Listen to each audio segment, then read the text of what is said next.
ఓం మహాగణాధిపతయే నమః. ఓం గురుభ్యో నమః. ఓం శ్రీమాత్రే నమః. అరుణాం కరుణాతరంగితాక్షీం ధృతపాశాంకుశపుష్పబాణచాపాం అనిమాదిభిరావృతాం మయూకైః అహమిత్యేవ విభావయే భవానీ.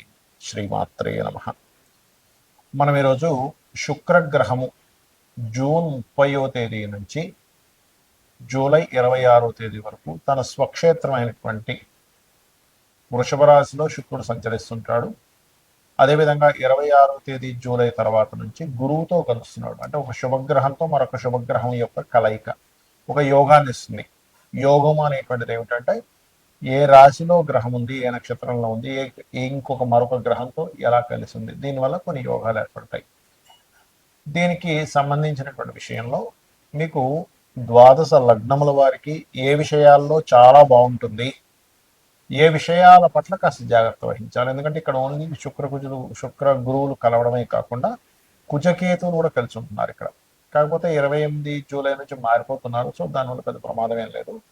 ఈ రాహు శని వక్రించి రాహుతో కూడా కనెక్ట్ అవుతున్నాడు. కాబట్టి ఈ యొక్క విషయాల్లో ఈ కలయికలు ఏవేవైతే గ్రహాల కలయికలు శుక్రుడు ఓన్ హౌస్ లో ఉండటం వల్ల కలిగే ఫలితాలు మరియు మీరు చేసుకోవాల్సినటువంటి దేవత ఆరాధన ఏమిటి అనేటువంటి విషయాలు మనం ఒక్కొక్కటిగా తెలుసుకుందాం. అయితే ఈ విషయాలు చెప్తుంది నేనైనప్పటికీ కూడా చెప్పిస్తుంది సాక్షాత్ లలిత అమ్మవారిగా భావిస్తూ ఒక్కొక్క లగ్నము లగ్నం తెలియని రాశి తెలుసుకుందాం. వృషభ లగ్నము వృషభ రాశి. వృషభం వారికి మొట్టమొదటిగా జూలై 26వ తేదీ వరకు రాశిలో సంచరిస్తున్నాడు శుక్రుడు.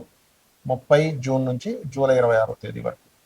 ఇది చాలా మట్టుకు ఏంటంటే కొంచెం విదేశీ ఉద్యోగ యోగాల్ని, కొంత కంఫర్ట్ లైఫ్ని, అంటే ఏదో స్టెబుల్డ్ లైఫ్ని, కొంత సుఖంగా ఉండేటువంటి తత్వాన్ని, హ్యాపీగా ఉండే తత్వాన్ని, లగ్జరీ అనుభవించే తత్వాన్ని, మన కార్ లేకపోయినా మన ఫ్రెండ్ ఒక లగ్జరీ కార్ తీసుకొస్తాడు. మనం అక్కడ ఉండాల్సినంత సిచ్యువేషన్స్ లేకపోయినా అట్లాంటి సిచ్యువేషన్స్ ఏర్పడతాయి ఆటోమేటిక్గా. అంటే మంచి కారు, బంగ్లా, అటువంటి అనుభవించేటువంటి మంచి డ్రెస్, ఒక లగ్జరీ రిలేటెడ్ ఒక తెలియని ఒక మ్యూజిక్ వైపు ఆకర్షింపబడ్డది, ఇవన్నీ కూడా శుక్రుడు లగ్నంలో ఇప్పుడు ప్రస్తుతం గోచారంలో వచ్చేది కాబట్టి అటువంటివి జరుగుతాయి. మరి అలాగే కొద్దిగా ఏదేమైనప్పటికీ కూడా జూలై 28వ తేదీ వరకు మాత్రం మీరు ప్రాపర్టీస్ కొనుగోలు చేసేటప్పుడు మాత్రం చాలా జాగ్రత్తగా ఉండండి. ఇక్కడ ఎందుకు చెప్తున్నానంటే పర్టికులర్ శుక్రుడు లగ్నంలో ఉన్నాడంటే అద్భుతం, కానీ 4వ స్థానం ఎలా ఉంది, అది జీవిత భాగస్వామి పేరు మీద తీసుకుంటున్నారా, తండ్రి గారి ఆస్తికి సంబంధించినటువంటి విషయాలలో మీరు ఎటువంటి నిర్ణయం తీసుకుంటున్నారు ఈజ్ మోస్ట్ ఇంపార్టెంట్. 4లో కుజుడు కేతు ఉన్నది. ఇక జూలై 26వ తేదీ నుంచి గురు శుక్రుడు కలుస్తారు రెండులో. ఒక రకంగా గురు శుక్రుడు రెండులో కలవడం చాలా మంచిది. అది ఒక ధనయోగాన్ని పెంచుతుంది మీకు ఫైనాన్షియల్గా, కానీ అది ముఖ్యంగా గురువుతో కలిసి ఉన్నటువంటిది కాబట్టి ఏదైనా టీచింగ్స్, ట్రైనింగ్స్, కెరియర్లో డెవలప్మెంట్స్, విదేశాలకు వెళ్ళడం ద్వారా విదేశీ ధనయోగాల్ని, ఎందుకంటే 12వ అధిపతి దశమాధిపతి, అలాగే ఏదైనా సంబంధం కుటుంబ సభ్యుల మూలంగా కుదరడం, కుటుంబ సభ్యులకు నచ్చి ఇదవడం, మీరు కూడా కొంతవరకు ఇష్టపడడం, ఇటువంటివన్నీ కూడా శుక్రుడు ఇస్తాడు ఇక్కడ. అయితే శని రాహువులు కూడా కలయిక ఉంటుంది ఇక్కడ వక్రించి. కాబట్టి ఇది కొంచెం ఇది ఎటువంటి ఫలితాలు ఇస్తుంది అంటే ఉద్యోగంలో మీరు ఎక్కడైతే ఉద్యోగం చేస్తారో ఆ ఉద్యోగంలో తెలియని చిన్న స్ట్రెస్ ఉందనుకునేటువంటి వారు శని రాహు గ్రహాల దగ్గర రాహుకాలంలో దీపం వెలిగించడము, శనివారాలు దీపం వెలిగించడం చేయడం ద్వారా కూడా ఆ దోషాన్ని మీరు తగ్గించుకోగలుగుతారు. దీంతో పాటు గోవులకి బెల్లం తినిపించండి, మరియు మీరు విష్ణు సహస్రనామాల యొక్క శ్రవణము పఠనము చేయండి, ఖచ్చితంగా మీకు బాగుంటుంది. శుక్రగ్రహం గనక మీ జన్మజాతకంలో ఓన్ హౌజెస్లో ఇప్పుడు గోచారంలో ఎలా అయితే వృషభంలోకి వెళ్ళాడో అలా ఓన్ హౌజెస్లో కనుక ఉన్నట్లయితే ఇంకొంచెం యాక్టివ్గా అవుతుంది. ఇక్కడ శుక్రగ్రహం విషయంలో కానివ్వండి, శనిగ్రహం విషయంలో కానివ్వండి, చాలామందికి కొన్ని అపోహలు ఉన్నాయి. శని అనగానే పూర్తిగా బాగోదు అనుకుంటారు, శుక్రుడు అనగానే చాలా బాగుంటుంది అనుకుంటారు. ఇక్కడ ఏంటంటే శుక్రుడు లగ్జరీకి కారకుడు. చిన్న ఎగ్జాంపుల్ చెప్తా చూడండి. ఇప్పుడు బాడీ పార్ట్స్లో కూడా శుక్రుడు కారకత్వాలు ఉంటాయి. అలాగే కిడ్నీస్, దృష్టి, ఈ రకంగా అనేకమైనటువంటి విషయాలు. ఇప్పుడు కిడ్నీలు కొంతమందికి 90 ఏళ్ళు 100 ఏళ్ళు వచ్చినా బ్రహ్మాండంగా పనిచేస్తాయి, మరి కొంతమందికి 20-30 ఏళ్ళకి ఇబ్బంది పడతారు. అంటే ఏమిటి, దాని మీద ఏదో నెగిటివ్ ఇంపాక్ట్ పడింది మెడిసిన్స్ ద్వారానో ఇంకోటి మీకున్న అలవాట్ల ద్వారానో. మరి అందరికీ కిడ్నీలు ఎందుకు అలా పనిచేయమంటే అది ఉండే బలాన్ని బట్టి. అందరికీ దృష్టి ఎందుకు షార్ప్గా ఉండదంటే అది ఉంటే షార్ప్ కళ్ళని వాళ్ళు ఎంతవరకు కాపాడుకున్నారు, ఎట్లాంటి ప్రికాషన్స్ తీసుకున్నారు అనే దాని మీదే ప్రతి గ్రహము కూడా రవి దగ్గర నుంచి కేతు వరకు కూడా ప్రతి గ్రహం దాని కారకత్వాలు ఇస్తుంది. అయితే శుక్రుడు మాత్రం బాగున్నాడు అంటే మీ జన్మజాతకంలో బాగుండడం అంటే ఏమిటో మొట్టమొదటిగా తెలుసుకోవాలి. అందరూ ఏకాదశంలో అన్ని గ్రహాలు బాగుంటాయి అంటారు, కానీ శుక్రుడికి ఏకాదశం పనికిరాదు, 6వ స్థానం పనికిరాదు శుక్రుడికి. 12వ స్థానం బ్రహ్మాండంగా పనిచేస్తుంది శుక్రుడికి, ఎందుకంటే సుఖాలను ఇచ్చే కారకుడు కాబట్టి 12 శుక్రుడు మంచి లగ్జరీ లైఫ్ని అనుభవిస్తాడు, ఇది గుర్తుపెట్టుకోండి. మిగతా ధనస్థానము లేకపోతే 4వ స్థానము పంచమ స్థానం ఇవన్నీ కూడా ఓకే, కాకపోతే ఇక్కడ ఏంటంటే లగ్జరీ లైఫ్ ఇచ్చేవాడు శుక్రుడు.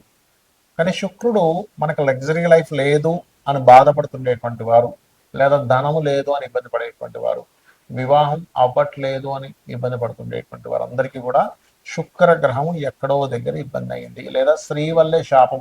చూడండి, ఒక్కోసారి స్త్రీ శాపం ఉందండి, అందుకే నాకు ప్రతిసారి లేడీస్ ఇబ్బంది అవుతుందండి అని చెప్తూ ఉంటారు కొంతమంది. అంటే దాని అర్థం ఏమిటి? స్త్రీకారకుడైన శుక్రుడు ఎక్కడో పాడయ్యాడు, పాపగ్రహాల మధ్యన ఉండడము, 6వ స్థానంలో శత్రుక్షేత్రంలో ఉండడము, ఏకాదశంలో ఉండడము. చాలా మంది ఏకాదశి అంటే మంచిది అనుకుంటారు, కానీ శుక్రుడికి మంచిది కాదండి. అందరికీ మంచిదే, కానీ శుక్రుడికి మంచిది కాదు, ఇది బాగా అర్థం చేసుకోండి. ఎనీ మ్యారిటల్ లైఫ్ డిస్టర్బెన్స్ ఉన్న జాతకంలో ఏకాదశ శుక్రుడు 90% ఆఫ్ జాతకాల్లో ఉంటారు. రీసెర్చ్ పాయింట్ ఆఫ్ వ్యూలో చెప్తున్నాను నేను మీకు, శాస్త్రంలో కూడా ఉన్న విషయమే, నేను చెప్తున్నటువంటిది కాదు. అలాగే మరొక విషయం ఏంటంటే ఇక్కడ మీకు శుక్రగ్రహ బలం పెరగాలి, ఎందుకంటే ప్రతి ఒక్కరికి ధనం కావాలి, లగ్జరీ కావాలి, సుఖాలు కావాలి అనేటువంటిది ఉంటుంది, కంఫర్ట్, గృహము, వీటన్నిటికీ కారకుడు కాబట్టి శుక్రుడు. మీరు అసలు మీ శుక్రగ్రహం ఏ గ్రహాల ద్వారా అది కంబస్ట్ అయింది, ముఖ్యంగా రవితో కంబస్ట్ అవుతాడు ఎక్కువగా. అంటే అన్ని స్ట్రక్ అయిపోయి ఉన్నాయండి, కారు ఉంది కానీ అది రిపేరే పక్కన ఉంది అనుకుంటాడు, గృహం ఉంది కానీ అందులోకి వెళ్ళలేకపోతున్నా అంటాడు, అన్ని క్వాలిటీస్ ఉన్నాయి కానీ ఎందుకు జీవిత భాగస్వామి దగ్గరగా లేరంటుంటారు. బికాజ్ ఆఫ్ శుక్రుడు కంబస్ట్ అవ్వడం. ఎవరితో అవుతాడు? సూర్య భగవానుడు ద్వారా శుక్రుడు ఎప్పుడైనా కంబస్ట్ అవుతాడు. సూర్యుడు వల్ల చాలా గ్రహాలు కంబస్ట్ అవుతాయి, గురుమౌర్జమి, శుక్రమౌర్జమి, ఇలా చాలా ఉంటాయి. బట్ శుక్రుడు పర్టికులర్గా ఎక్కువ కంబస్ట్ అవుతాడు అన్ని గ్రహాల కంటే కూడా. అప్పుడు సూర్య నమస్కారాలు చేసుకోవాలి. అంటే సూర్యుడికి శుక్రుడికి 10 డిగ్రీల లోపల, 8 డిగ్రీలు మినిమం లోపల కనుకుంటే అది కంబస్టన్ తీసుకోవాలంటే, ఉదాహరణకి ఒక రాశిలో, ఎనీ రాశి 12 రాశిస్లో ఏదైనా ఒక రాశిలో రవి ఉన్నాడు, శుక్రుడు ఉన్నాడు. శుక్రుడు ఉన్న డిగ్రీలు, రవి ఉన్న డిగ్రీలు 8 డిగ్రీస్ లోపల కనుకుంటే అది కంబస్ట్ అయిందని అర్థం చేసుకోవాలి. కొన్ని యాప్స్లో 10 డిగ్రీస్ 15 డిగ్రీస్ దాటినా కంబస్టన్ ఇస్తారు, అది కాదు ప్రామాణికము, ఇది గుర్తుపెట్టుకోండి. ఇక రెండవ విషయం ఏంటంటే శుక్రుడికి సంబంధించినటువంటి విషయాల్లో లలితా సహస్రనామాలలో ఎటువంటి నామస్మరణ చేయాలి? ఓం శ్రీమాత్రే నమః, ఇది ప్రధానంగా చేయండి. లేదు కొంచెం కేతువుతో కలిసి ఉన్నప్పుడు ప్రతిదీ ఆటంకాలు అవుతూ ఉంటాయి, జీవిత భాగస్వామితో దూరంగా ఉండవలసి వస్తూ ఉంటుంది. ఈ యొక్క విషయాలను చూసుకోవాలి. ఒక్కొక్కసారి జీవిత భాగస్వామి లేదా అక్క చెల్లెళ్ళు, అన్నదమ్ములు, ముఖ్యంగా అక్క చెల్లెలతోనే జీవిత భాగస్వామితో వాళ్ళు కొంచెం ర్యాష్గా ఉండడము, కొంచెం ముక్కుసూటిగా ఉండడం, అసలు కుండ బద్దలు కొట్టినట్టుగా చెప్పడం, ప్రతిదానికి ఘర్షణ పడడం జరుగుతుంటాయి. అలాంటప్పుడు దానికి కారణం ఏమిటి అంటే ఈ శుక్రుడు ఎక్కడో మీకు పాపగ్రహాల నడుమ ఉన్నాడు, శని కుజులతో ఎక్కడో ఉన్నాడు. అప్పుడు వాటికి సంబంధించిన దానాలు ఇవ్వడం, అంటే నువ్వులు కందులు దానంగా ఇవ్వడం, నవగ్రహాల్లో కుజగ్రహము శనిగ్రహం దగ్గర దీపారాధన చేయడం, ఇవి చేస్తుండాలి.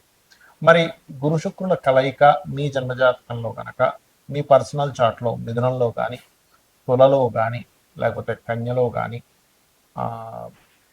కుంభంలో కానీ, ధనస్సులో కానీ, లేదా మీనంలో కానీ ఉన్నట్లయితే ఈ గురు శుక్రుల కలయిక ఎప్పుడైతే మీకు జూలై 26వ తేదీ నుంచి దాదాపుగా గురు శుక్రులు కలుస్తున్నారు కాబట్టి జూలై 26 నుంచి ఆగస్టు 20 వరకు ఉండేటువంటి గ్రహస్థితి మీకు కొన్ని పాజిటివ్స్ ఇస్తుంది.